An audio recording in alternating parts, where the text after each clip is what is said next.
Hi, everyone. So, thank you for joining us online today. And I'll hand over to our chair, Brian Glick, who's the editor in chief of Computer Weekly. Over to you, Brian. Thank you, Jigelsa, and hello everybody who's online watching us now. Thank you for the introduction. For those of you who don't know me, yes, my name is Brian Glick. I'm the editor-in-chief of Computer Weekly, which is one of Europe's leading business technology publications. Now, Computer Weekly has for a long time taken a particular interest in the impact of technology on social, ethical, and cultural issues. So it's a real privilege to have the opportunity to be here and host this webinar today. Now, we're here because countries across Africa have experienced around 200 instances of internet shutdowns in the last decade, mostly implemented by governments and internet service providers, often for political reasons, often with significant negative effects for ordinary people. A lot of these shutdowns and a lot of the issues that these internet shutdowns raise have been documented in a new book called Internet Shutdowns in Africa. And during this webinar, you're going to have the opportunity to hear from some of the co-authors of that book, talking about their research and talking about some of the examples of these internet shutdowns and the really significant impacts that they've had. So let me first of all then just give you a little bit of an introduction to how we're going to run this event today, and then I'll introduce you to each of our expert speakers. Now, we're going to be talking for maybe an hour or so, listening to our speakers and having a bit of a panel discussion. But we really want to give you, the audience, an opportunity to ask questions of our speakers yourselves. We've left plenty of time for a Q&A after we go through the sort of formal part of this event. If you have any questions that you think of that you'd like to ask, please put them into the Q&A function that you can see at the bottom of your screen. And I'll keep an eye on that, and I'll try and put as many of those to our audience as we can. We're using Zoom, as you can see, and there is a closed caption facility available on Zoom should you need it. And please note also that this webinar is being recorded so that others can watch at some point in the future. Okay, let me introduce you to the four fantastic speakers that you're going to be hearing from today.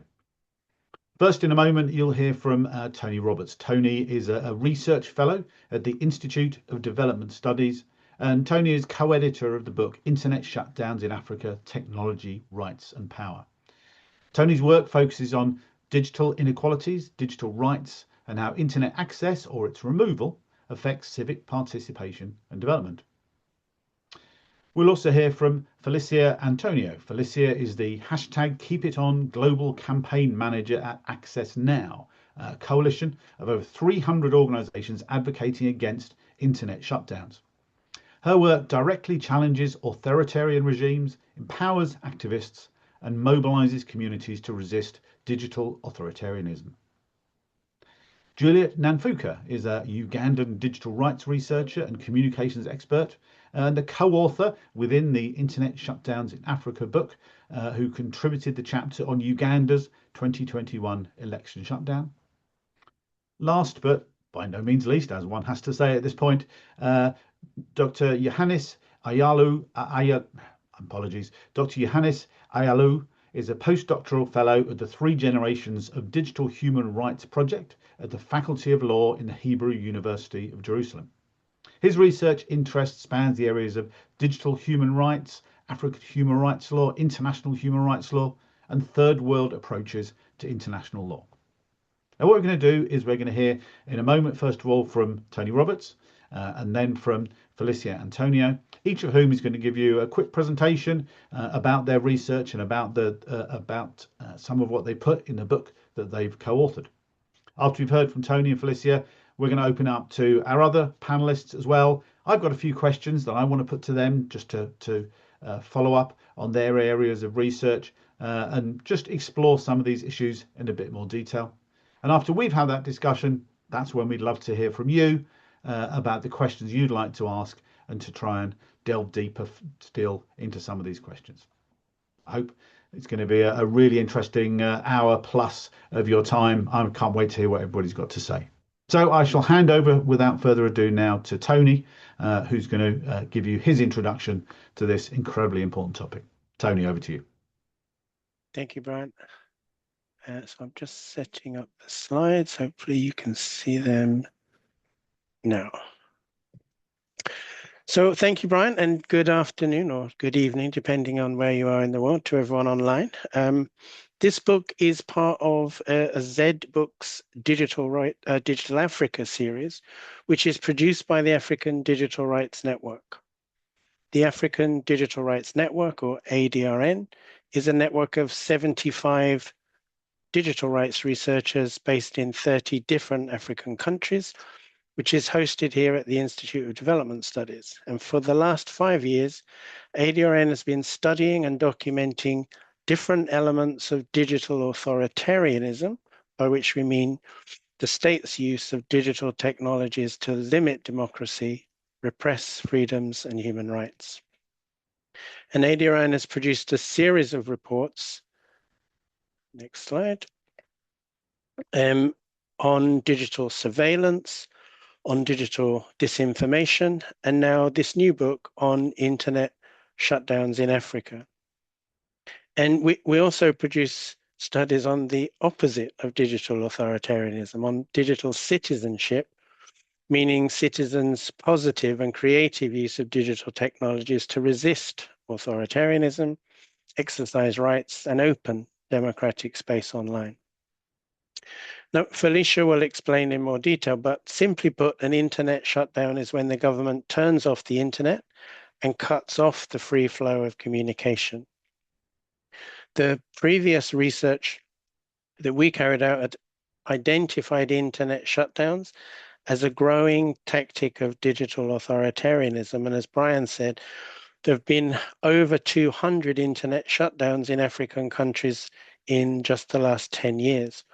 So I approached Felicia about co-editing the book, and Felicia is the global expert on internet shutdown. She runs the global Keep It On campaign for the leading digital rights organization Access Now. And when I approached Felicia, like many human rights activists, she was understandably nervous about working with an academic, but we managed to build enough trust to agree to work together on this project and brought together this truly amazing network of authors drawn from the Keep It On campaign and from ADRN to work on this book, and some of them you will hear from in a moment.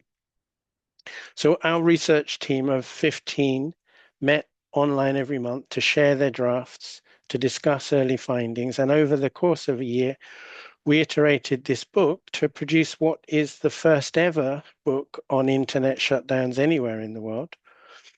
Each chapter of the book both provides the most comprehensive and detailed account of internet shutdowns to date in that country, as well as for the first time analyzing them through both the lens of digital rights and our interests. And I have to say, this project was one of the most interesting and enjoyable projects that I've had the pleasure of working on over the last decade where I've been here working at IDS. And the books proved to be the most popular of the 5 books we've published so far. It's already been downloaded over 600 times just in the first month. And it's been amazing to work with authors with such detailed knowledge and lived experience of internet shutdowns and to support their analysis of internet shutdowns at greater length and at a deeper level than ever before. So authors documented a wide variety of internet shutdowns in their countries, not only complete nationwide shutdowns, but also more narrowly targeted shutdowns that focus just on one region of the country or just on one social media platform, as well as forms of partial shutdowns such as throttling, where meaning reducing the 4G signal down to 2G, so falling short of a complete blackout, but still making the internet practically useless to citizens. So I'm just going to mention pick out 5 key findings from across the book. Perhaps the most significant contribution of the book is that the authors went beyond a descriptive account of the shutdowns to also conduct a deep analysis to understand what power interests give rise to internet shutdowns in the first place.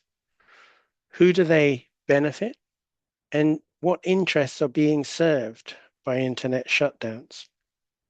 So we asked each of the chapters to go back in history and understand the context for internet shutdowns. And they found that there are colonial roots to internet shutdowns. So in every country where we studied internet shutdowns, we found a prehistory of other kinds of media shutdowns, TV station shutdowns, newspaper shutdowns, even in one country, a fax machine ban. And it became very clear, therefore, the internet shutdowns can't be understood as a novel phenomenon to do with digital technologies. We have to also understand them as a continuation of repressive techniques that stretch right back to colonial times and continue to be used by power holders to maintain tight control over narratives and public consciousness. The second thing that came through clearly was that the technology itself matters. So although there were other kinds of media shutdowns in the past, none had that devastating impact that internet shutdowns can have. The unique affordances of digital technologies mean that the internet is now central in our lives, central to ever more aspects of social, economic, and political life. So when in the past the state shut down a newspaper, it certainly impacted access to information. But now if a government shuts down the internet, or the mobile internet, which is how 95% of Africans access the internet, it impacts access to information, yes, but it also shuts down all social communication online.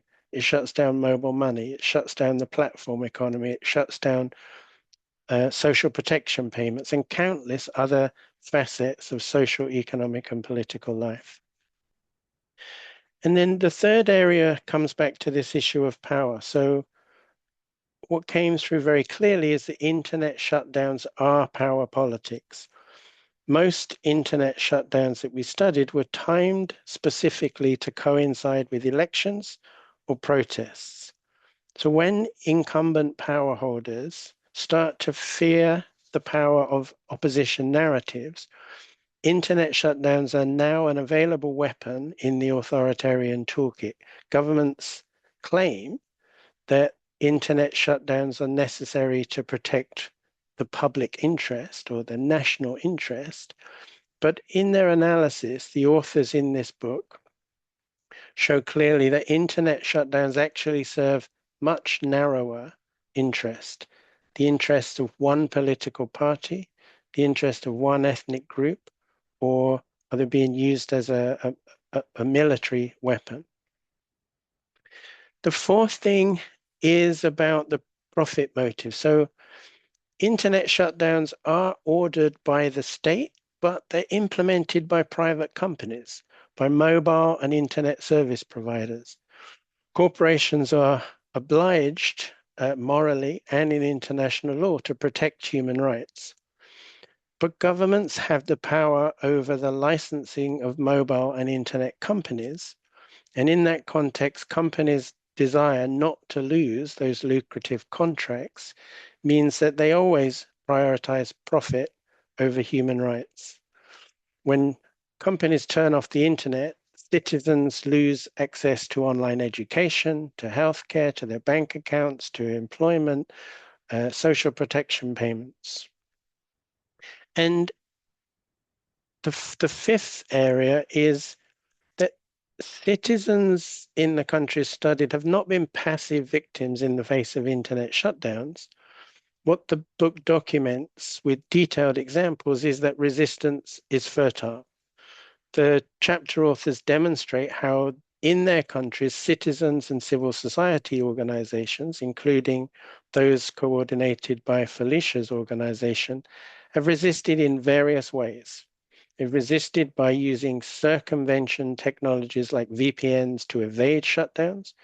They've launched strategic litigation to force governments to switch the internet back on. And they're mounting advocacy campaigns to gain non-reoccurrence commitments from governments that they will not shut down the internet in the future.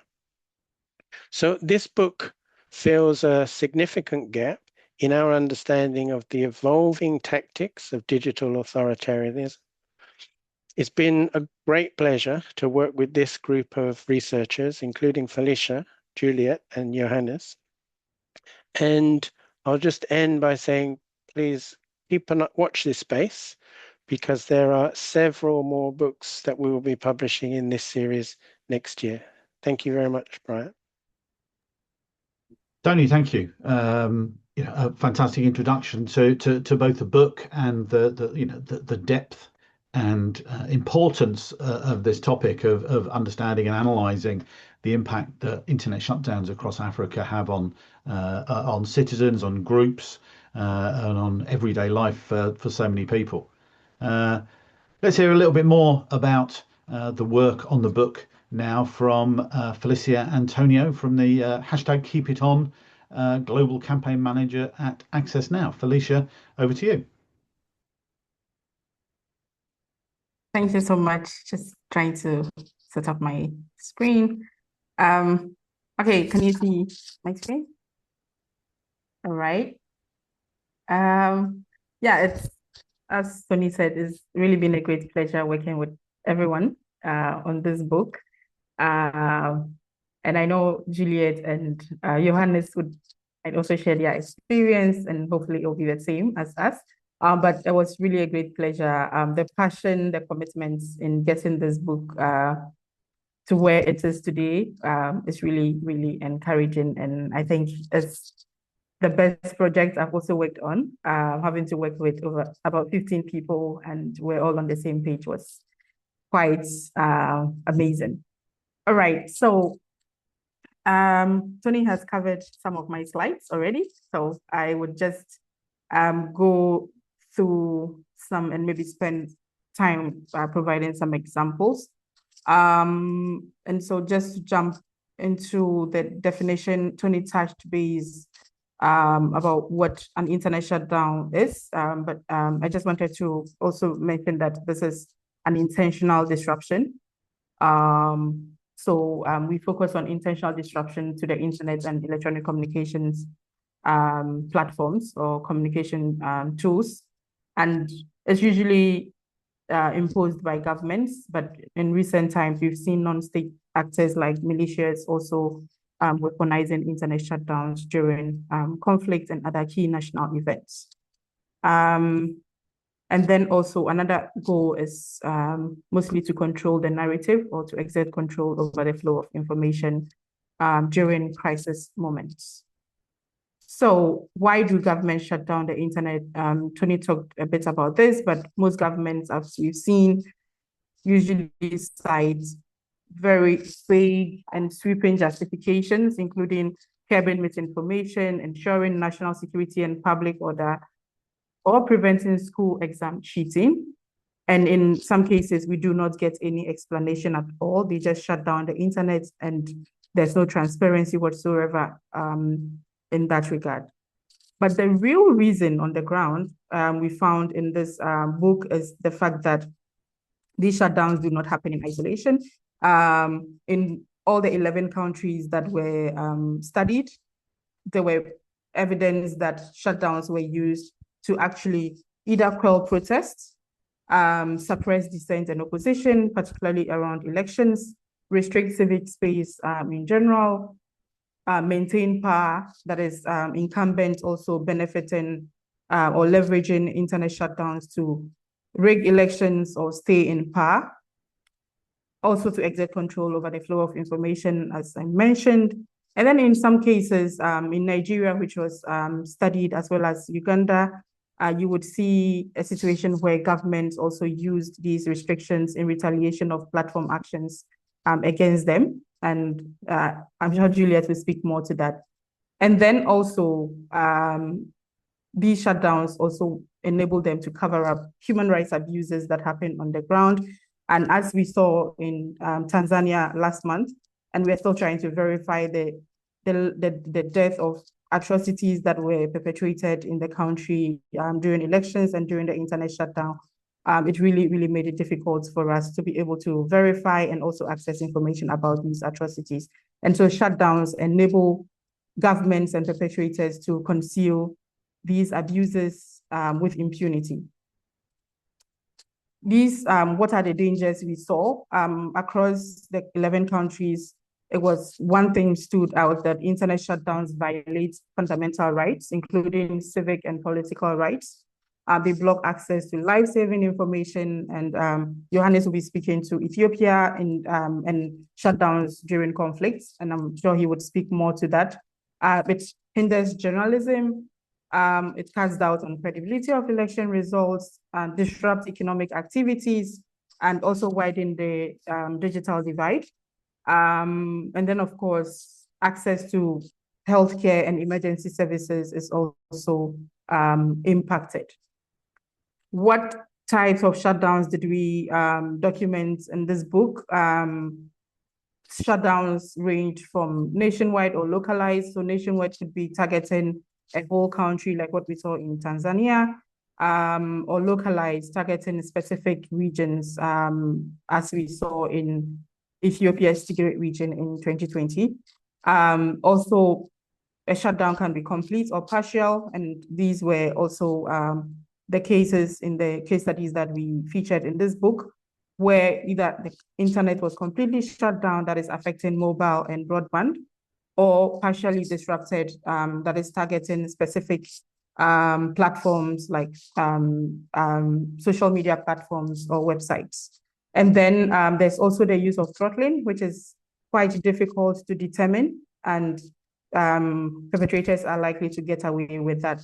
But we continue to track these tactics as well. And then in the shutdowns that were also studied in this book, the duration varied. Some of the shutdowns lasted a few days or a few hours, others lasted months, and others even lasted years. So that was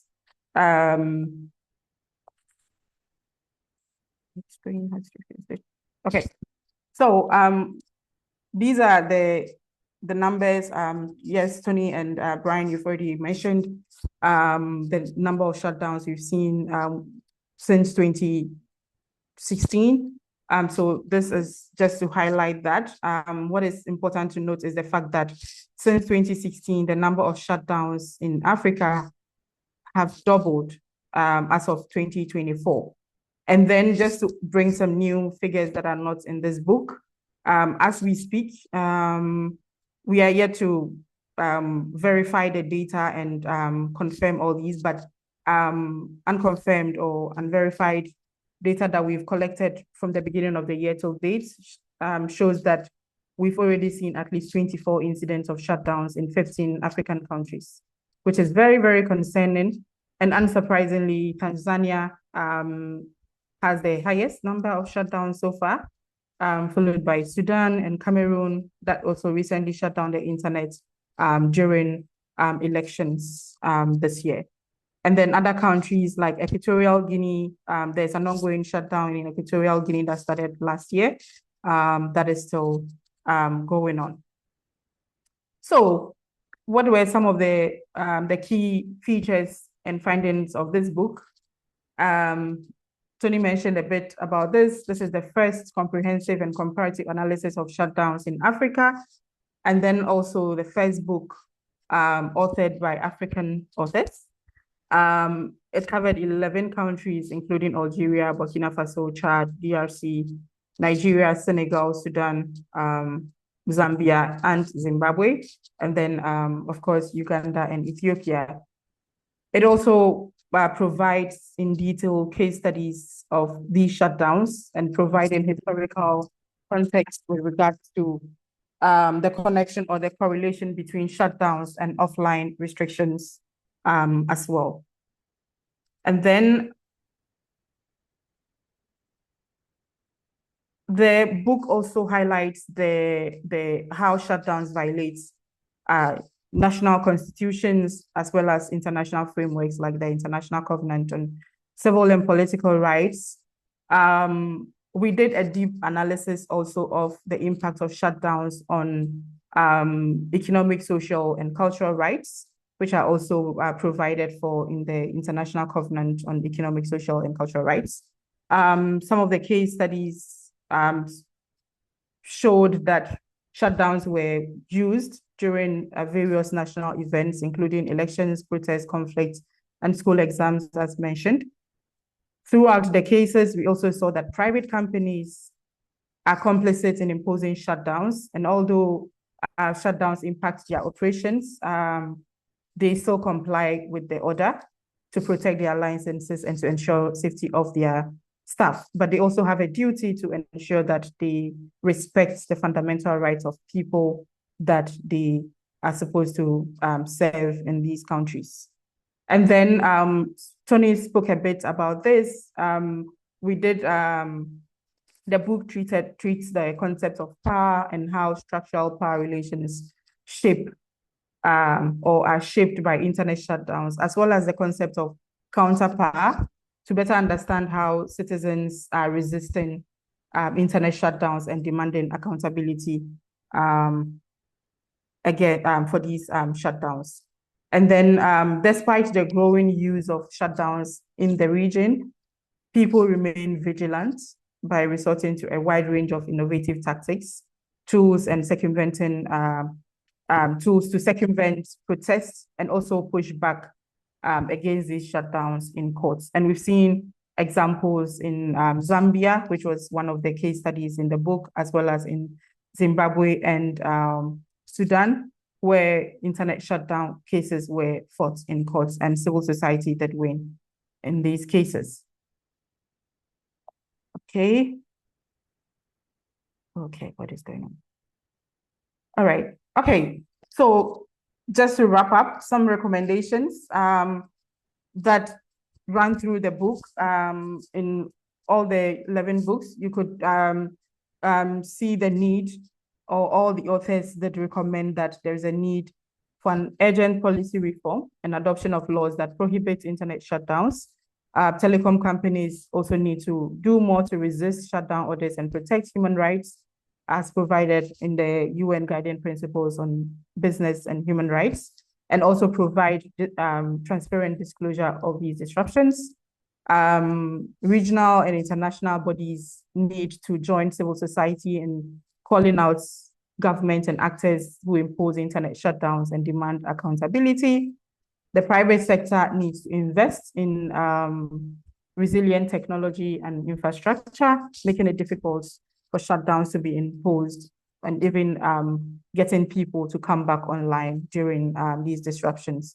And then, of course, civil society and the public would continue to advocate against shutdowns, draw attention to what is happening in every corner of the world, as well as build capacity for resilience and demand accountability.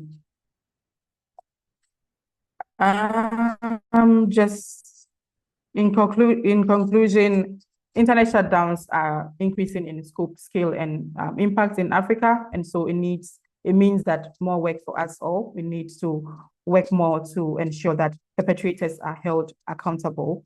And then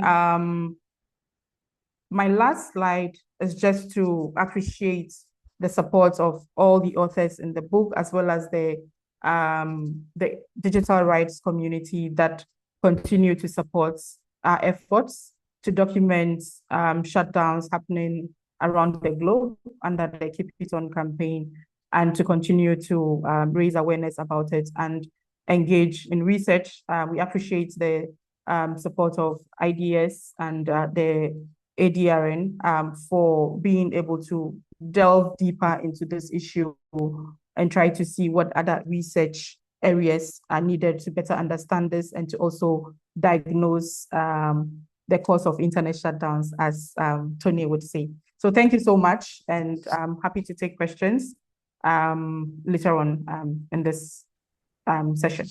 All right, over to you, Brian. Thanks.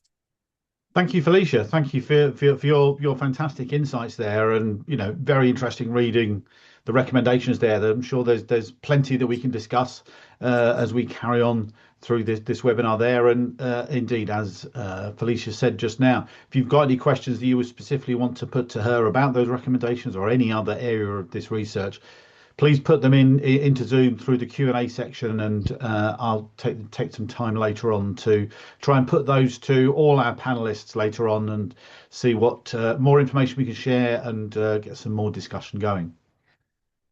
Thank you both, Felicia and Tony, for your presentations there. Let me now take an opportunity to bring in the other two members of our panel and give them an opportunity to share some of the work that they've put towards the book Internet Shutdowns in Africa. Juliet, over to you first. Welcome. Thank you very much for coming along to join us in this session.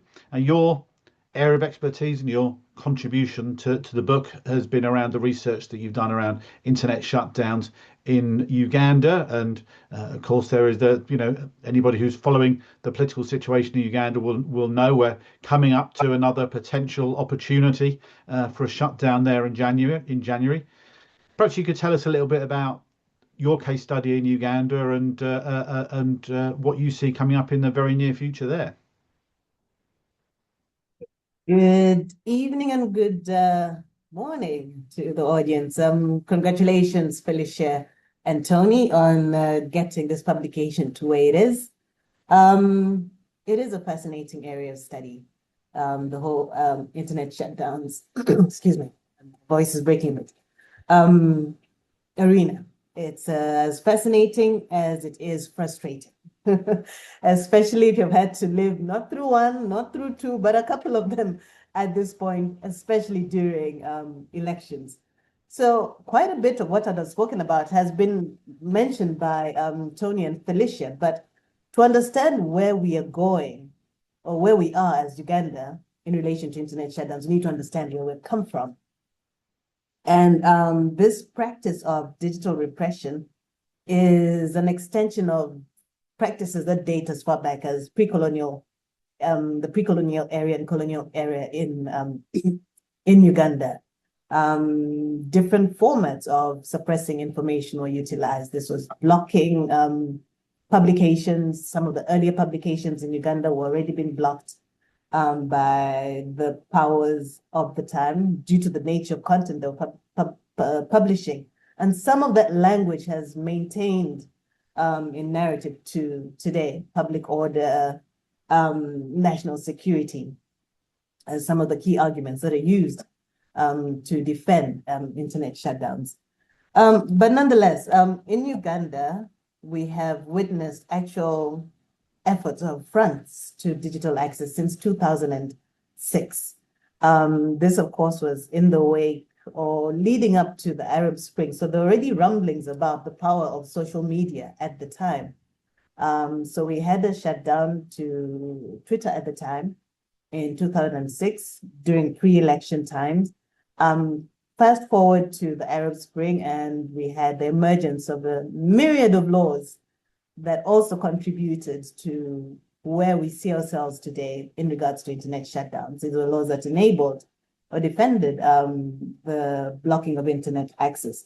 So we see a landscape that has weaponized digital access during times of public protest and elections. So essentially, it has been a tool of control used by the state. We are living in a country where we've had the same president since 1986. So there is a keen interest in maintaining a hold on power by the ruling party, and perhaps some of those who have benefited from it.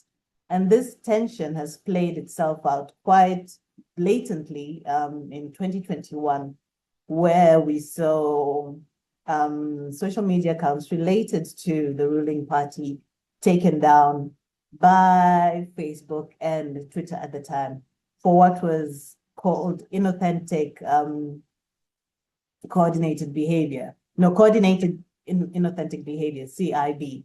Now, the accounts that were taken down were those mostly associated with the ruling party on the grounds that they were pushing out untrue narratives, disinformation, And quite a couple of accounts were taken down. Over 200 Facebook accounts were taken down, 139 Instagram accounts were taken down, and at least 32 pages.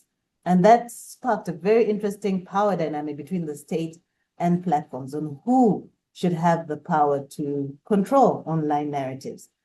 The state, on the one hand, argued that opposition actors were equally guilty of pushing out disinformation, but their accounts were not treated in the same way as the ruling party associated accounts were. So attention emerged very blatantly between the state and Facebook and Twitter. And as such, in the lead up to the elections on 14th of January 2021, social media was shut down alongside mobile money. That is often the untold story when it comes to social media shutdowns in Uganda, that mobile money is also affected. Mobile money is a primary tool used by the hugely unbanked sector in the country to, conduct their daily transactions, payments for food, water, simple bills, education. But that also tends to get affected by a community that is not really actually online, yet pays the price for what is perceived to be as an online problem. So very interesting dynamic there. But yes, so with social media shut down, and hours to the elections, the entire internet was also shut down. So this raised issues around access to information, the trust in the election process, but it also raised issues around self-censorship, because in the lead up to the elections, there was quite a bit of arrest going on, threats to the media for public content they're putting out there. So a bit of a relationship between self-censorship, the perception of platforms not taking down some content and keeping some content up. So very interesting dynamic that we saw in the lead up to the elections. But nonetheless, we had our blackouts. And I'm focusing very specifically on 2021. But this was a repeat of what had happened in 2016, only that in 2016, we did not witness a complete internet shutdown. We only witnessed a social media shutdown. So with that background, we're really keenly watching to see what's going to happen in just under 2 months' time when we go to the elections once again. Already we're seeing the disinformation play out quite broadly in online spaces. Already we're seeing some of those tensions slowly wafting to the top. Only difference is that since 2021, Facebook was blocked and has never been accessible without a VPN in the country. So some very interesting dynamics there. But I also raised issues, as has been pointed out by Tony and Felicia earlier, around those who rely on social media as a means of economic sustainability. Facebook was quite a popular place for those running online businesses. Still some do using VPNs, but not everybody is as digitally savvy to maneuver some of the VPNs. Some of the VPNs come with their own gaps, digital security gaps and concerns. So that opens a completely different rabbit hole of the digital rights affronts. So we look forward to what's going to happen in 2021. But what we're seeing already is a culture of self-censorship already brewing. I listened to an advertisement this morning from the Electoral Committee that was encouraging people to not share or distribute content that might inspire public confusion or something to those lines. So it almost opens or creates some leeway for those who might post content that is in contradiction to the power interests. It opens room for them to be arrested, to be threatened, so there's that dynamic going on. But nonetheless, there just seems to be a general agreement, perhaps, that there will be an internet shutdown come 14th of January when we head to the elections. There seems to be a general agreement that we may have to prepare, as we did previously, prepare our VPNs, prepare all our tricks and tools of navigating or trying to stay online.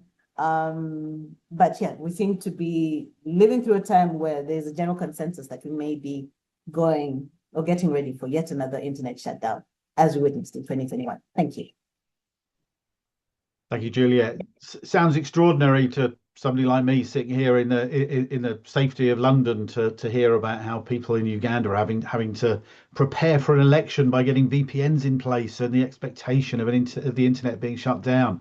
Can absolutely see what a incredible impact that would have on people individually and on the progress of election and attitudes. Thank you for taking us through that fantastic case study. Let's bring in then Johannes now. Johannes, welcome. Thank you for coming along and joining us. Now, I understand that a lot of your contribution towards the book has been around your research in Ethiopia, which, as Felicia explained earlier on, has been one of the worst governments or the worst regions when it comes to internet shutdowns, with the highest number of internet shutdowns recorded each year. Tell us a bit about your experiences and what you've learned in Ethiopia. Right.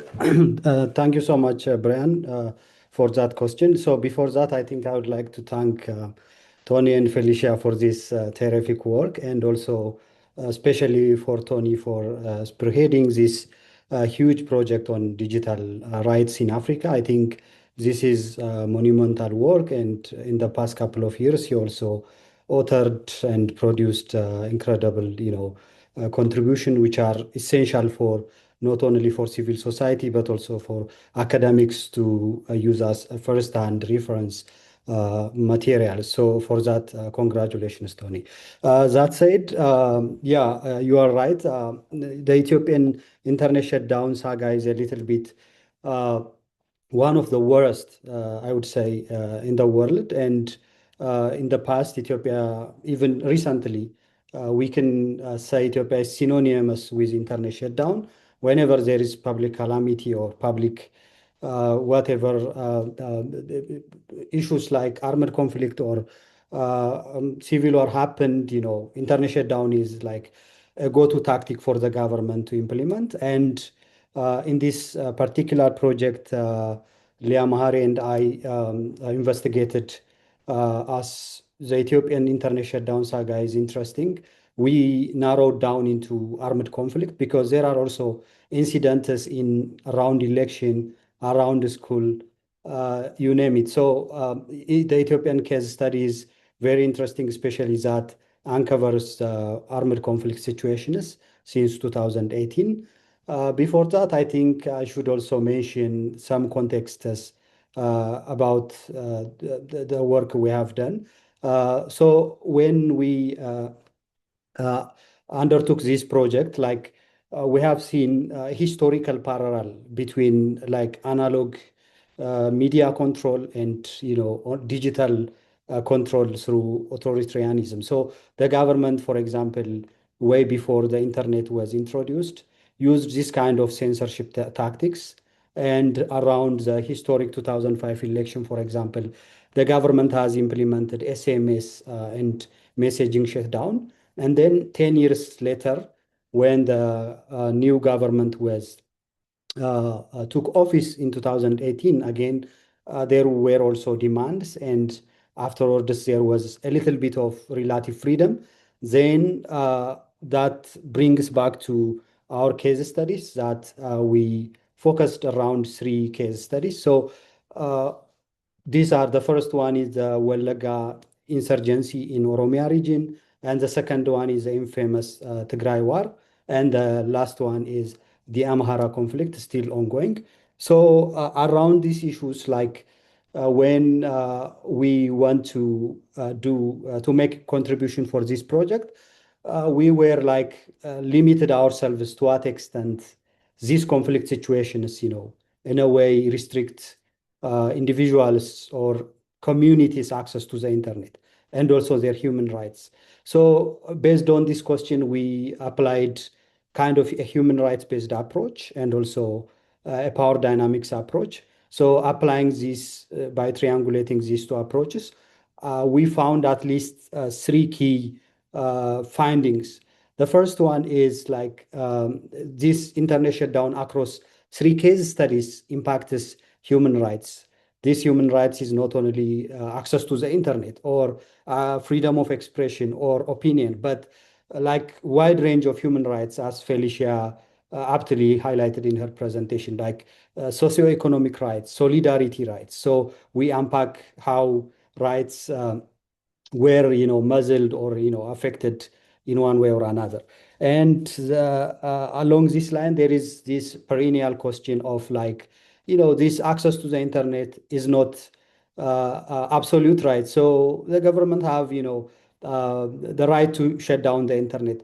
Of course, like internet access is not, absolute right. But whenever states are, limiting that right under armed conflict or other exigencies, that should be, limited by, that must meet the requirements of human rights law, mainly legality, legitimacy, necessity, and proportionality. So across these three case studies, we found that the Ethiopian internet shutdown experience haven't fulfilled all those requirements under international human rights law.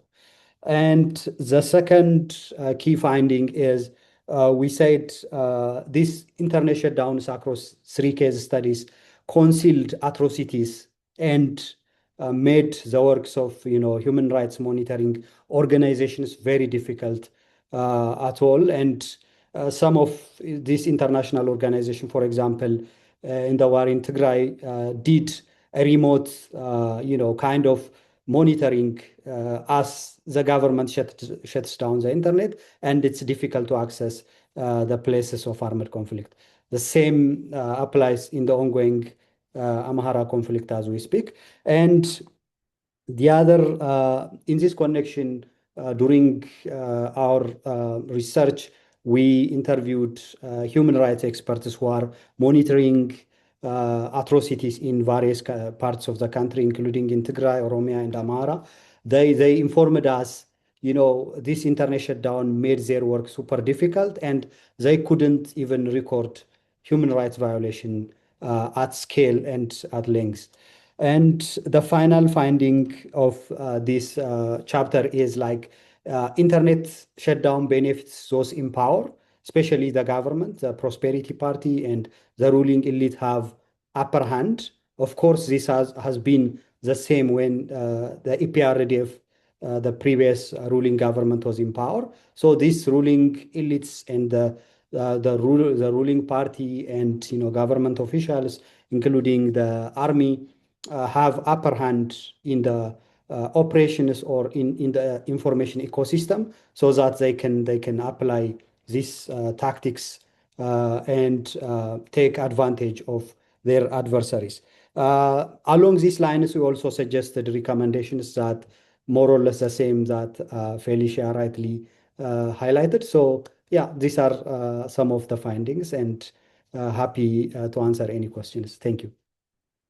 Johannes, thank you ever so much. If I can ask all of our panelists perhaps to come off mute now, we'll start to explore some of the issues that you've all raised in a little more detail. As I mentioned earlier on, to everybody who's watching, if you've got questions as well, please submit your questions either into the Q&A or it's fine to submit them into the chat as well, just so long as there's somewhere that I can find them, and I'll be able to put those to the panelists later on. But first of all, there's a few things, panelists, that I just want to talk through with you, really.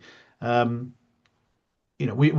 all know and we've all seen how topical this issue is. Only last month, and I think Felicia, you referred to this, there were widespread internet restrictions and shutdowns in Tanzania, again timed around election day and election protests across the country there. So this is still very much a very real and topical and issue happening today. But also, as you've explained, this is something that's been going on for many years. This is not a new tactic. Tony, if I can come to you perhaps first, as one of the driving forces behind this book. Why does this book and the subject in the book matter today? Why now? What's different now after all these years we've been seeing this sort of tactic being used by governments and people in power? Yeah, I think it becomes more important every single year, because every single year ever greater aspects of our social life, our economic life, and political life migrate online. And so when an internet shutdown happens, it doesn't only prevent an opposition party from articulating their policy alternatives, it costs tens of millions of pounds to the economy. It stops family members being able to communicate with each other, and that list of applications goes up and up and up every year. So the impact becomes greater over time. And as Felicia was saying, that the incidence of internet shutdowns doesn't look like reducing anytime soon in Africa. Yeah, absolutely. Felicia, what would you say? Why does this matter so much now? To add on to Tony's point, I think governments are also refusing to accept the fact that the internet and digital platforms are here to stay and are also empowering the voices and getting citizens to actively engage in national discourse. And so once there is that controlling the narrative and not allowing people to speak up, and if you look at previously, they were able to control the traditional media, for instance, so they shut down a radio station and nobody is able to challenge that. But once these platforms are empowering voices, and also, of course, the events that trigger these shutdowns, like elections, protests, conflicts, are also increasing or are becoming significant in our political and civic lives. And so governments that are repressive or authoritarian would rather want to be the ones controlling the narrative and thereby imposing these kinds of restrictions. And surprisingly, even during the pandemic, we did see government that were still shutting down the internet, even though we were being told to stay at home, to work online, or to use the internet to continue our daily activities. So it's more of political control for me, and the willpower to just stop doing it. Maybe we need to go beyond some of the recommendations we have to make sure that governments really are held accountable for these actions. And maybe that is only when we would see some real life change. But some of the countries are also very questionable given their the human rights trajectory in the country. So, yeah. I mean, we've seen authoritarian governments all across the world for many decades trying to control the messaging, trying to control the media at all times, and particularly during the period of time leading up to and during elections. But I think Tony makes a really interesting point when he says about, this isn't just about controlling the media and the message now. Shutting down the internet affects people's ability to live, to communicate with friends, to do business, to sell, to buy. Surely, the governments that are doing this are seeing the impact that it has on their economies as well, on the money that's coming into their countries. What impact do we see within some of these countries, if at all, from governments being aware of the downsides to this beyond simply controlling the message? Who fancies that one first? Felicia, you're there. So I can see you at the moment, Felicia. So where do you start with that one? You had this on Juliet. I'll come to you after. Yeah, I this is a very important question, and as the book or the findings in the book show, our lives are becoming more and more integrated online or with technology. And so we are talking about e-health, education, business. There was a story I saw recently about how the shutdowns the mobile shutdowns in Russia are affecting kids or preventing them from accessing or being able to, for their parents to be able to monitor diabetic cases of their kids because they use this app to be able to track that. That is how far we are getting when we are really prioritizing digital transformation and making sure that technology is being used to advance development. And so it's beyond the question of rights, it's beyond the question of even it's just becoming the reality. And that is why governments need to find lasting solutions to the crisis they claim these shutdowns are supposed to prevent from happening. And that's one thing we've noticed throughout the research. None of these excuses that the governments tend to provide has proven to be valid at any point. And there's always an actual motive rather than the motive they claim they are using these shutdowns to prevent. So I think that is where we've gotten to, and we just need them to recognize that internet shutdowns are bad and shouldn't be an alternative at any point. Yeah, maybe Juliet and Johannes or Tony would like to come in as well. Yeah, I'm sure. I mean, let's pick up on a couple of examples then. I mean, Johannes, you've studied Ethiopia, which we've identified has been using these sort of tactics a lot and for a very long time. What sense do you get that the Ethiopian government understands the negative economic impact of what they're doing here, and how that could have a detrimental effect to the whole country and to the government itself?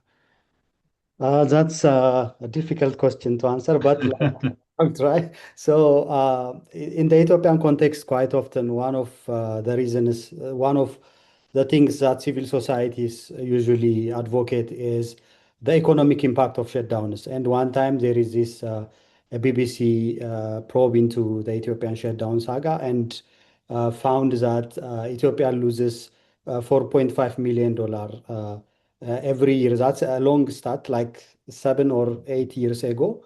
And then the government started to belittle this data and started to claim that, on the contrary, Ethiopia is even rising by shutting down the internet and blah blah. We are in the age of transformation, in the age of development. So this kind of status won't disappoint us or something, restrict our path to growth, something like that. So even I wrote an article about these narratives that the government developed over time. On the one hand, the internet space gave way for activists or oppositions to have their rights enjoyed online. And then on the other hand, the government also restricts the internet and claims to be Ethiopia is growing, and there is this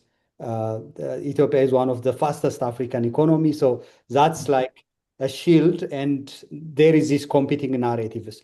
And lately also, after the war in Tigray, like on one occasion, the prime minister even publicly claimed that internet is neither water nor air, so we can shut down the internet whenever we want. So this is somehow telling how the Ethiopian experience is even beyond the economic implications, I think.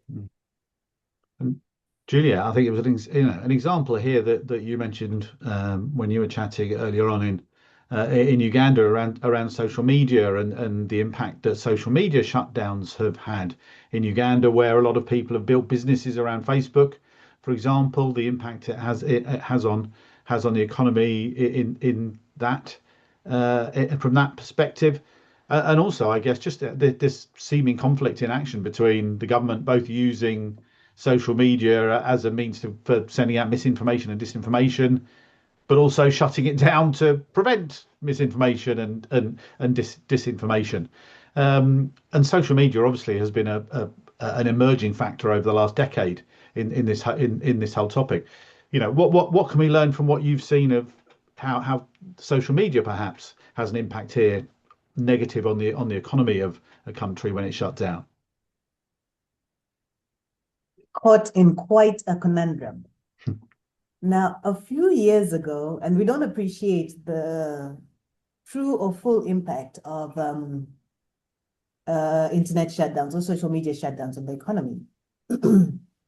Now, in 2018, the state introduced what was called a social media tax. This was a levy to be charged each time one was to access the internet.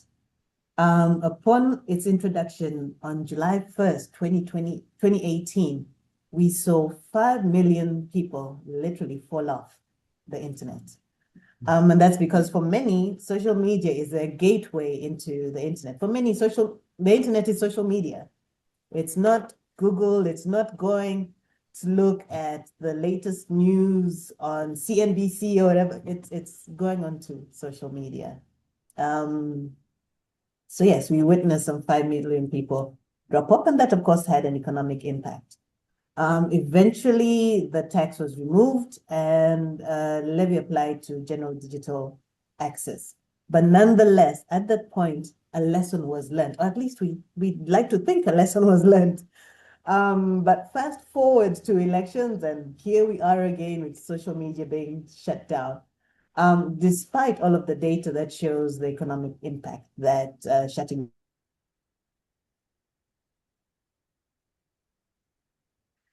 We lost Juliet. Can you hear me you're now? back. Okay, we lost you for a moment. Carry on.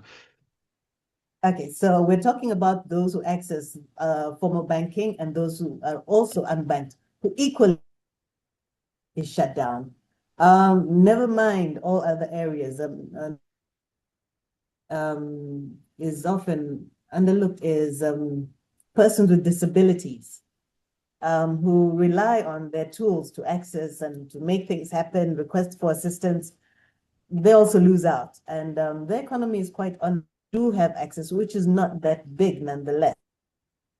Interesting dynamic there. But nonetheless, at the end of the day, we are living with states that seem to be aware that there is an economic impact, but are prepared to forego that to maintain a hold on a particular narrative, to maintain a hold on, or perhaps to make a point to tech platforms that we have the upper hand when it comes to curating or managing online narratives. And we do not care the cost that is associated with it.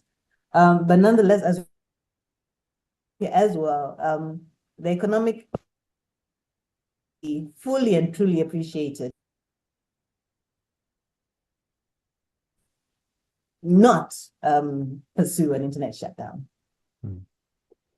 And Tony, just to come back to you here, you talked in your presentation here on about the role of power politics in all this, and that what we're hearing here is this almost absurd conundrum of governments that know they're doing economic damage to themselves and to their countries as a result of these internet shutdowns, but it's all about power. It's all about hanging on to power in many ways. What Yeah, can absolutely. we do about this? What can be done about this? At the end of the day, if a government decides it's going to shut down the internet, who's to stop them, rightly or wrongly? Well, we can talk in detail about the different techniques and tactics that are being deployed by citizens to hold their governments to account and to force, in some cases, to force the government courts to switch the internet back on again. But I just wanted to, before coming to the solution, just make one more point about this kind of blunt instrument, as Jacob calls it in the chat, is another version of the dictator's dilemma, right? So you want to be able to use the media in order to get your narrative across, but in moments of existential threat, when you think perhaps opposition are going to come and take your power away, then you can use the internet to shut down those opposition narratives.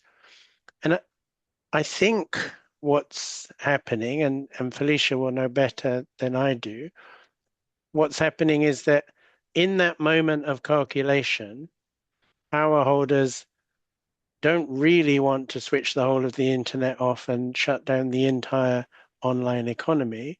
And so they're turning to these more sophisticated internet shutdowns that are more narrowly targeted just on one region of the country. In Ethiopia, maybe they only switch off Tigray because of a military conflict, but in another context, you could just switch off one district that you know always votes against you anyway, so who cares, and leave connected your base communities or the downtown area where economic activity takes place. So we are starting to see more narrowly targeted internet shutdowns, and the technologies of the internet mean that there's no logical endpoint to that sophistication. In the future, when governments have compelled all of their citizens to give their biometrics and to have a digital ID that's held on a centralized registry, they can target individual activists, individual opposition actors, individual journalists, and just switch off one person at a time.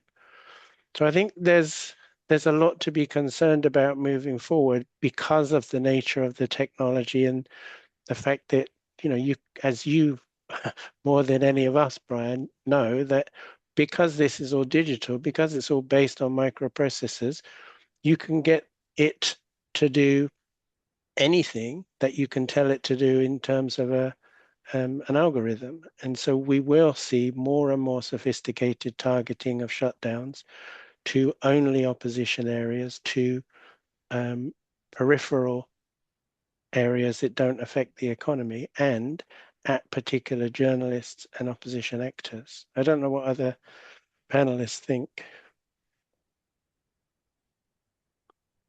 Any of you like to comment on that? Yeah, maybe I would like to add a couple of points. Yeah, Tony is right. Even recently, like the governments are, changing their face, like in the face of these questions. Like there is early on when we started, like studying or like advocating on this issue. Like one of the solution for internet shutdown was, achieving bridging the digital divide and achieving full connectivity.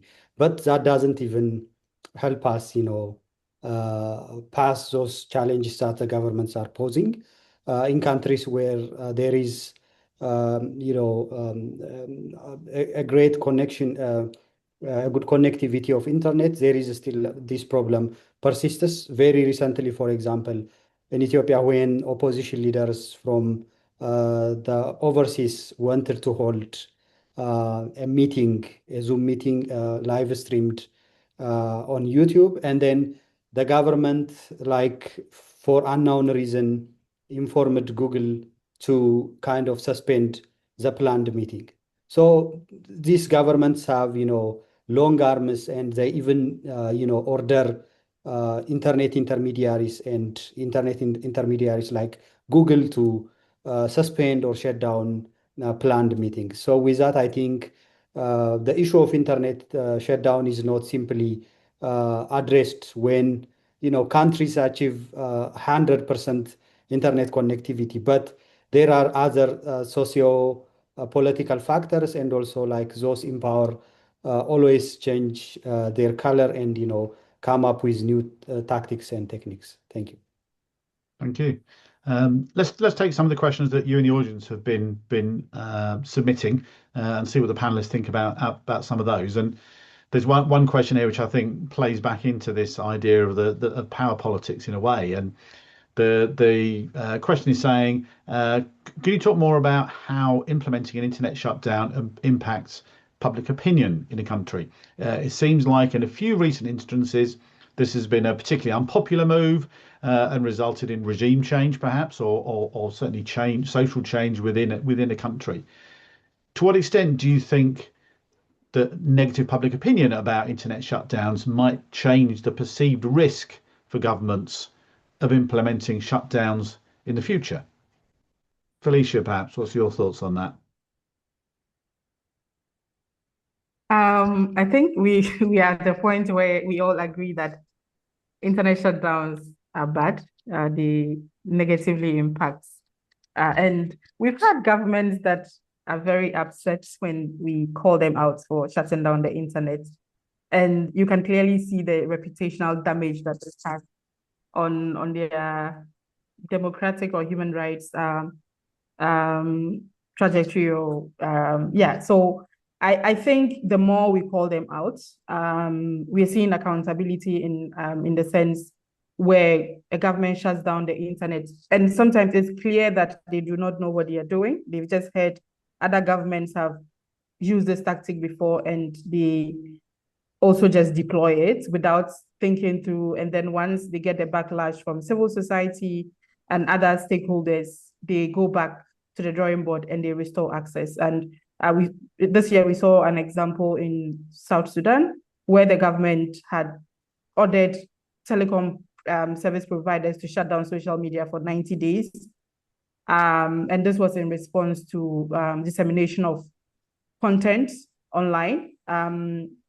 And once civil society, this is disproportionate, it's illegal, you cannot do that. We saw that decision reversed in 4 days. And the communications provider actually put out a statement, literally reaffirming South Sudan's commitment to uphold human rights, which is a very important development to see, given that more and more governments are also just imposing shutdowns without any due diligence or without any accountability. And I think over the years, we've also seen situations where governments would publicly say, we would not shut down the internet because they know if they do, civil society would come for them. And so prior to elections, we've seen examples in countries like Ghana, which hasn't shut down the internet before, but there were instances where we had to pressure the government to publicly let us know that the government would not do that. Kenya previously, until recent shutdowns in the country, and then in Sierra Leone, in 2023 as well, we saw that the government made commitments not to shut down the internet. So I think they feel and they know the weight of their actions. And once, and I think it goes beyond civil society just calling them out. There's also the behind the scenes, maybe governments also reaching out, other international and regional bodies reaching out. And very recently, the African Commission on Human and People's Rights just put out a resolution urging African governments to stop imposing internet shutdowns during elections. And this was passed last year, which was the year of elections, where we saw a lot of elections happening across the globe. So I think we are getting there, just that there are new governments also deploying these tactics. There are those that are still trying to understand. But very concerningly is the fact that there's a statement, I don't know if Juliet is still on the call, a recent public report by a government official in Uganda where he said they may shut down the internet if people use the internet to incite violence. And in the quotes, he said, we have the tools to do this, or we have the technology or something to do that. And that clearly shows that governments are also investing in tools that allow them to be able to impose these shutdowns in a very sophisticated manner. Yeah, I don't know if someone else wants to add on. Yeah, I don't know if anybody else particularly wanted to jump in on that one as well, but if not, there's or included in one of the other questions there, I think also tends into an area we've perhaps not discussed as much so far, which I think is interesting, and that's the role of the tech companies themselves in all this. And Tony, perhaps I'll put this one to you first.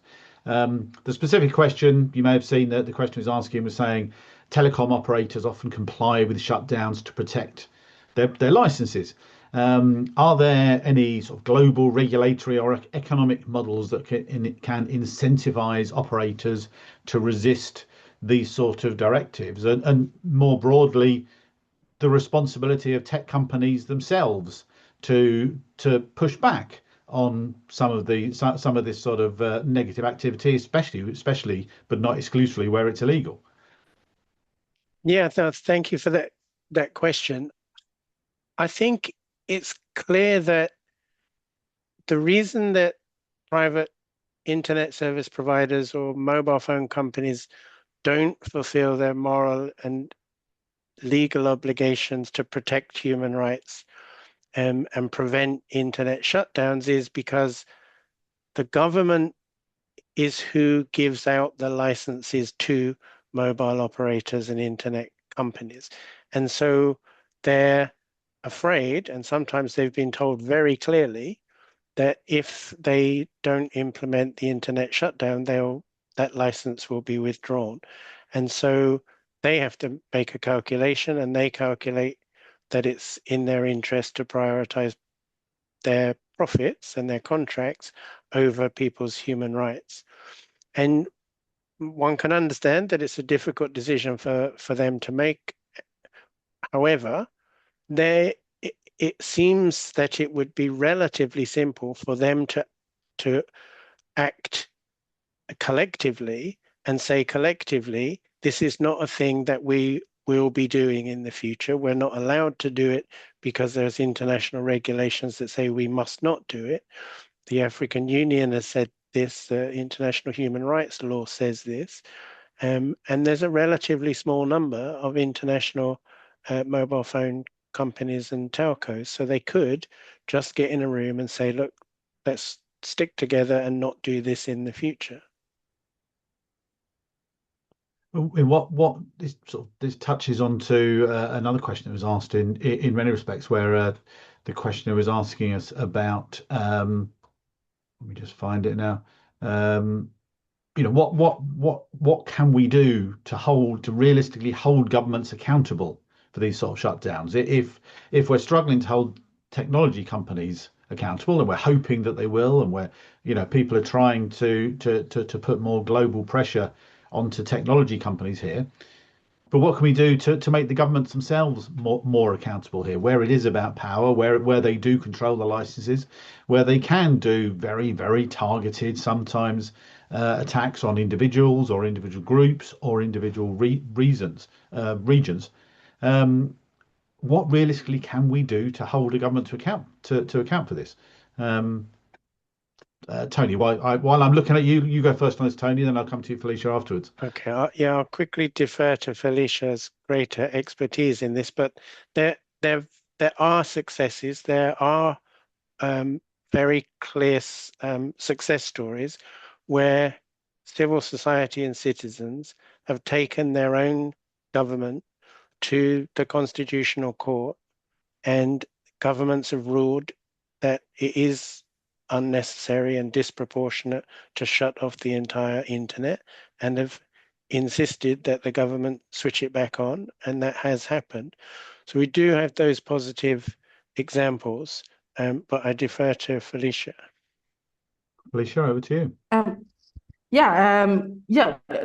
In as much as we are seeing a lot of shutdowns, particularly in Africa, for the purpose of this event, we are also seeing a lot of litigation in the region. I think Africa has the highest number of shutdown litigation cases, and in most of them, civil society won against the government for shutting down the internet. So, for instance, at the ECOWAS courts, we've seen 3 litigation cases with regards to the shutdown in Nigeria, Togo, and in Guinea. And in all that, the court did uphold fundamental rights of people.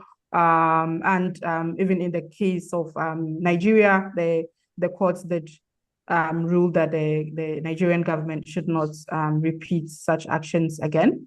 And then at the national level, we've seen cases in Zimbabwe and in Zambia and Sudan that actually resulted in the shutdowns access being restored in those countries. I think we are making a lot of progress, but the question is, some of these countries like Togo recently shut down the internet this year, even though the ECOWAS court has passed this very important ruling. And so what happens if a government violates these rulings? And that is an answer I do not have, a question I do not have answers to. But what we are also doing is how we can link or include shutdowns as an indicator of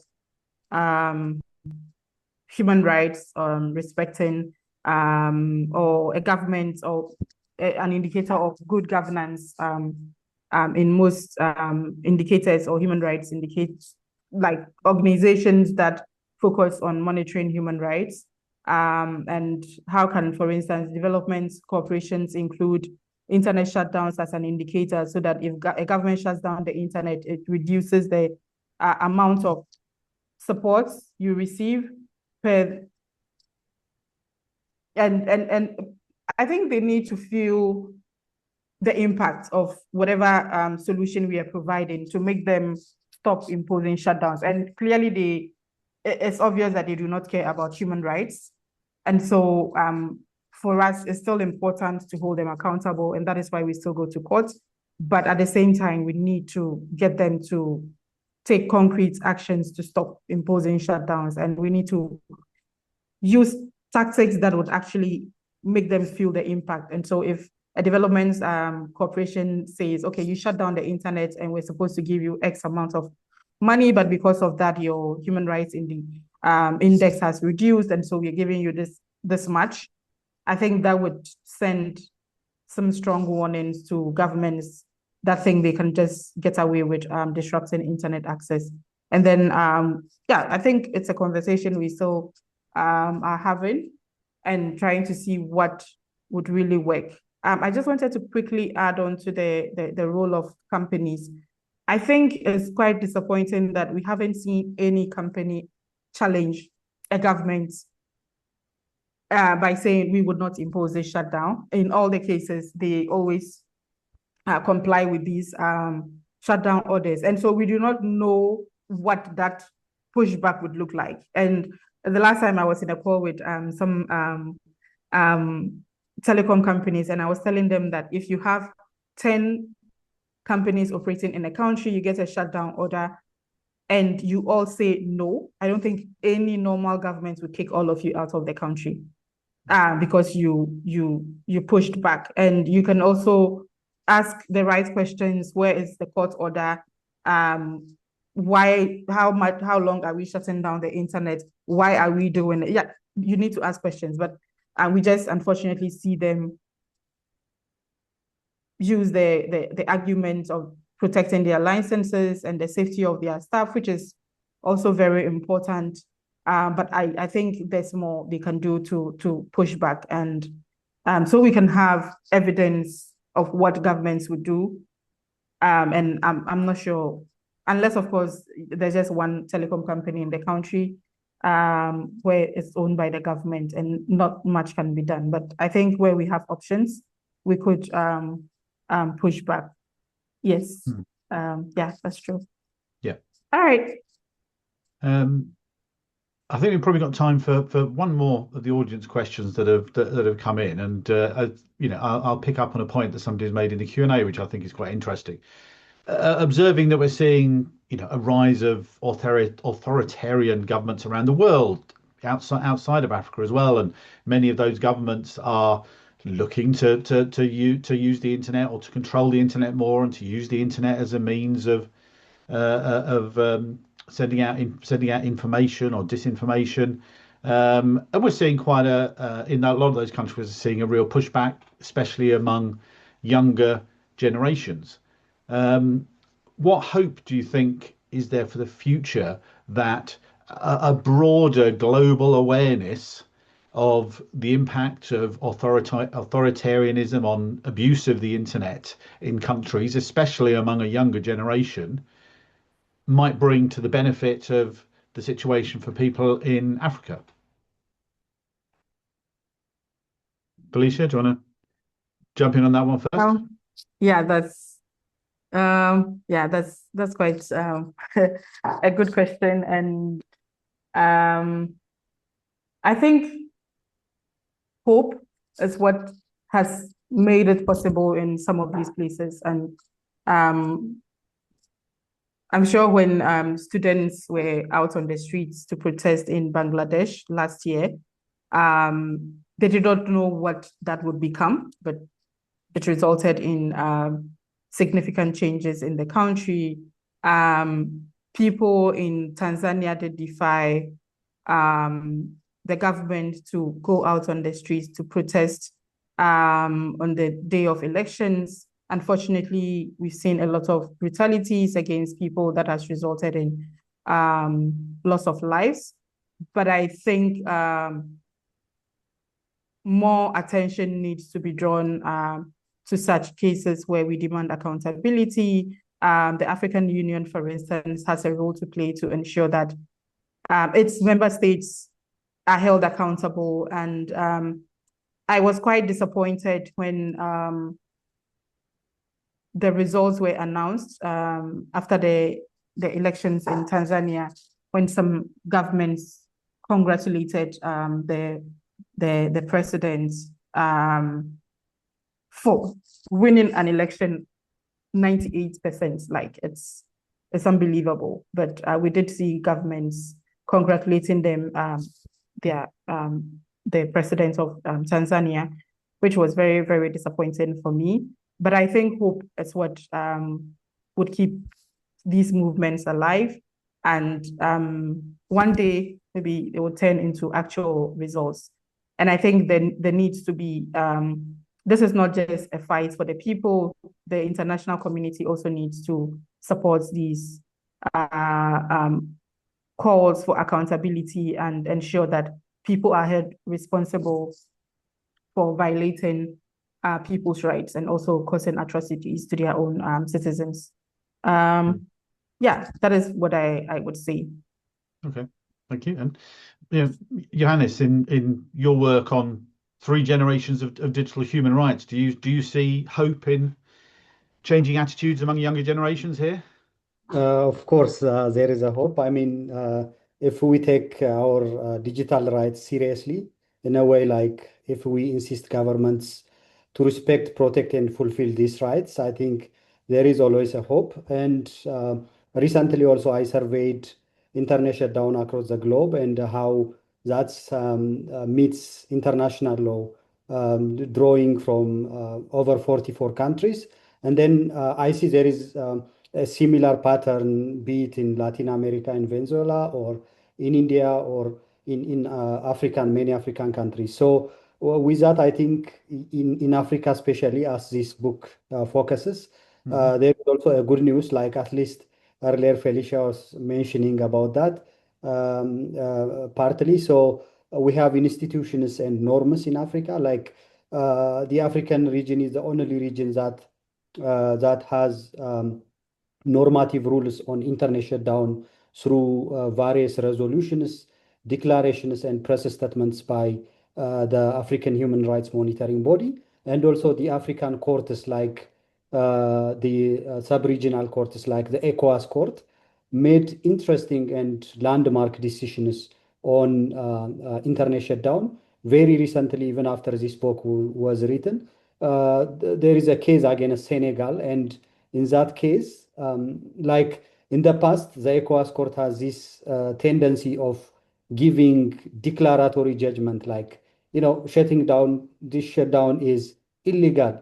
So what? Like maybe asking governments to stop shutting down the internet again.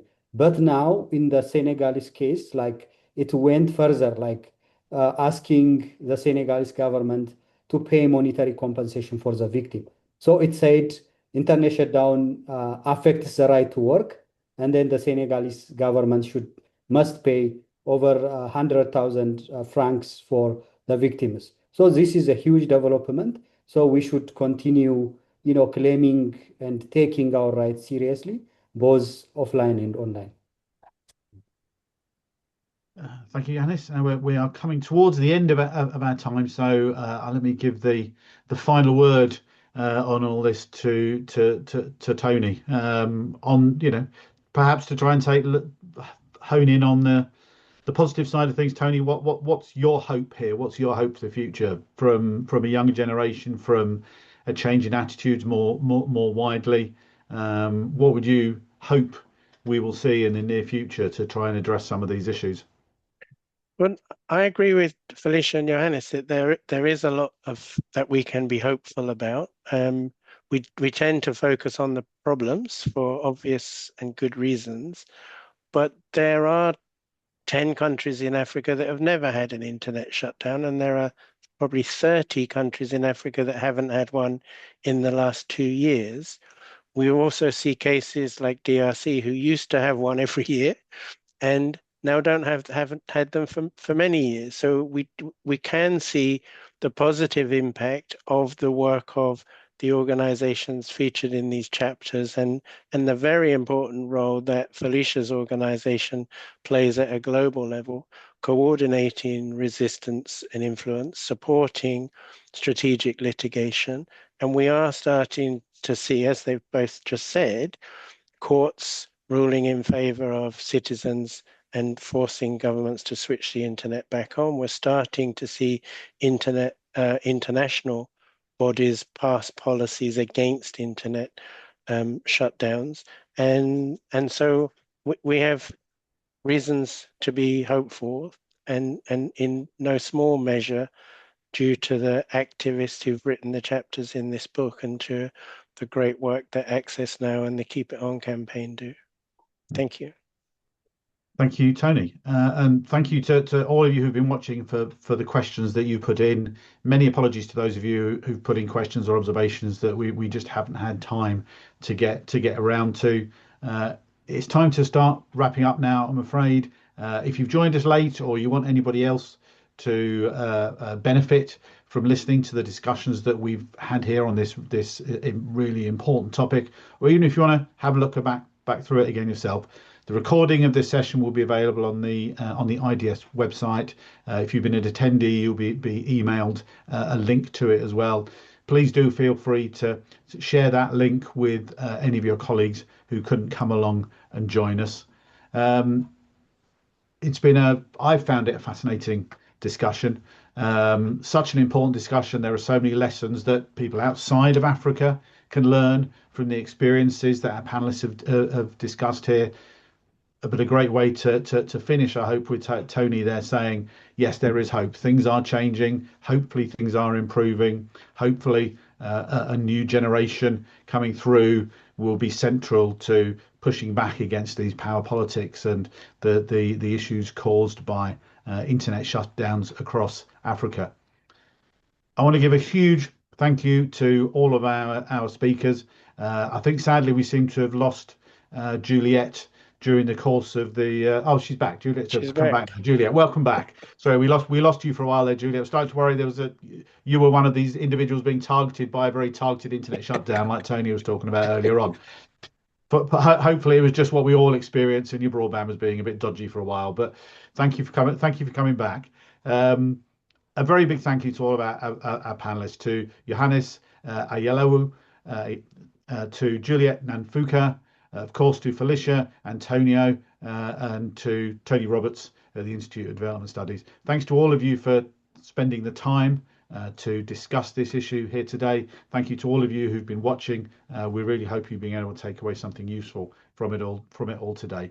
A very big thank you from me to everybody involved and to the organisers as well. Thank you for watching, and goodbye. And thank you very much, Brian. My pleasure.